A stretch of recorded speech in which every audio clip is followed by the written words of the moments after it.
Betty Darling, and today I'll be presenting my persuasive speech. Artificial intelligence, otherwise known as AI, is rapidly becoming more and more popular every single use. According to Ellen Macy of Gallup News, 8 out of 10 Americans have reported using AI-enabled products within the last 7 days. Many use AI to improve their efficiency, have personalized answers, and even for emotional support and decision-making. However, after someone uses AI once, they most likely continue using it. Most people don't even realize the negative effects AI causes. Today, I will discuss some of the issues regarding artificial intelligence.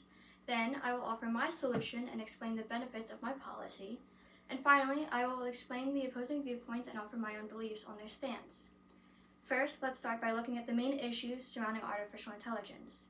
One main issue is people across the United States are losing their jobs and being replaced with artificial intelligence. These jobs include cashiers, accountants, data analysis, digital designers, artists, drivers, either food deliveries or cab drivers, and even some lawyers. The next issue I will talk about is AI-generated images and videos. With the ability to create any picture or video at a fingertip, thousands, if not millions, of fake images and videos are published on the internet daily. Some AI-generated media is as simple as a squirrel dressing up as a leprechaun with rainbows and confetti in the background. Others take it as far as making fake AI-generated sexual content of celebrities and everyday people in one's life without the person's consent. A third concern is related to the environment. AI increases the electricity demand and water consumption. With electricity use comes increased carbon dioxide emissions. This is because AI relies on computing at data centers. Those centers consume a large amount of electricity and water supplies, and local ecosystems are being destroyed to just cool the hardware used by AI.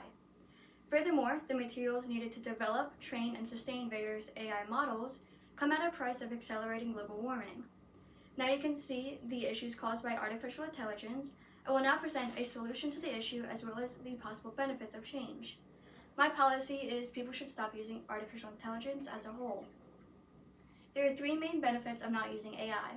By not interacting with it, you don't partake in the detriment effects it has on the earth. A simple thing that has devastating effects. It depletes natural resources and destroys habitats. Air pollution, climate change, water pollution, and more are all amplified directly because of the use of AI. A second benefit is you do not create an over-reliance on AI. An over-reliance could lead you to diminishing your critical thinking skills and judgment, as you always turn to AI to answer for you instead of thinking for yourself. Lastly, by not using AI, you could continue to grow your thought process. Using AI too much could destroy your human thought process made up of complex thoughts, feelings, and memories a computer could never understand. AI can imitate emotions, such even ones as complicated as empathy. However, it is simply processing data and lacks the ability to experience feelings like humans do, and therefore it creates a disconnect whenever you use it. Instead of getting all of your hopefully true answers from AI, you could do proper research.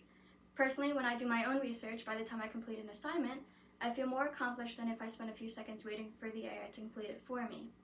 By reading websites and carefully constructed literature and opinions, I can learn and comprehend my own thought process and complete the assignment with my own hands. Those are just some of the benefits to not use artificial intelligence. However, many people continue to argue that AI is the future and does more good than harm.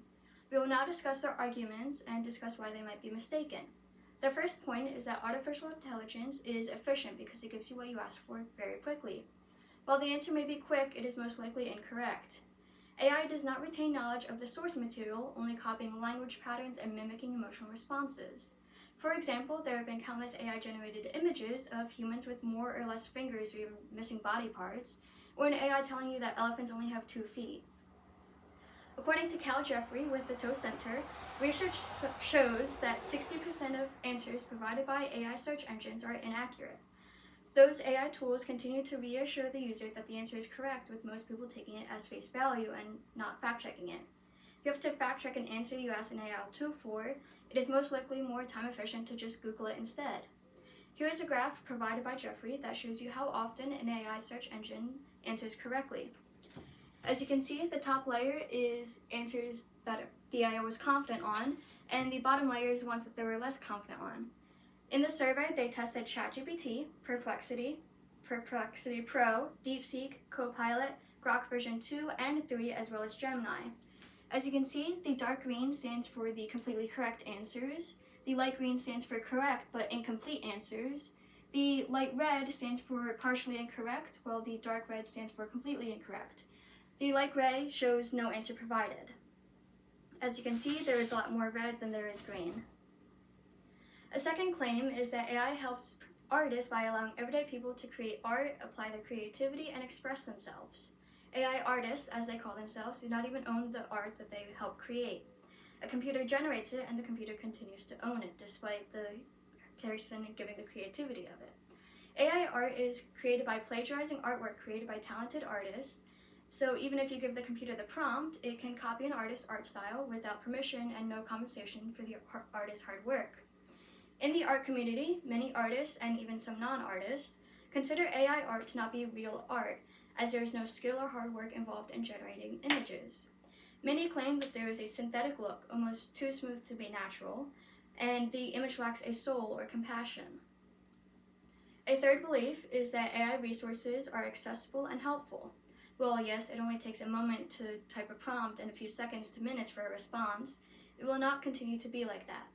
A quote from Sophie McLean, publisher on earth.org, says that for a simple conversation of around 500 words, the water consumed is the equivalent to a 500 milliliter or 17-ounce water bottle. That's not even covering the water. That's not even covering the water energy used to train AI programs in the first place. In conclusion, we have discussed the current issues that are caused by artificial intelligence, the pros of not using AI, and finally, we briefed the opposing arguments as well as my personal stance on them. Now, imagine that you were a student in school. You and your close friend share a class together. It could be history, could be language arts, or even math. The teacher assigns a 3-page essay on the topic you're currently learning about. You spend hours, maybe even days, doing research, drafting, revising, and you finally finish your essay. You submit it and get, let's say, a 92 on it. You did a pretty good job, right? You got a good grade. Your friend, however, took the prompt, copy and pasted it into ChatGPT, had a completed essay done in seconds, and then copy and pasted that essay into their assignment, and they submitted it. They ended up getting a 97 on it, while you got a 92. You completed the assignment with a deep understanding of the topic and various people's arguments and managed to argue your point successfully. Your friend couldn't even recall what the topic was about, and they got a higher grade than you. You got a comment from your teacher asking if you used AI to write your essay because you know when to use an em-dash or correctly use commas or even semicolons.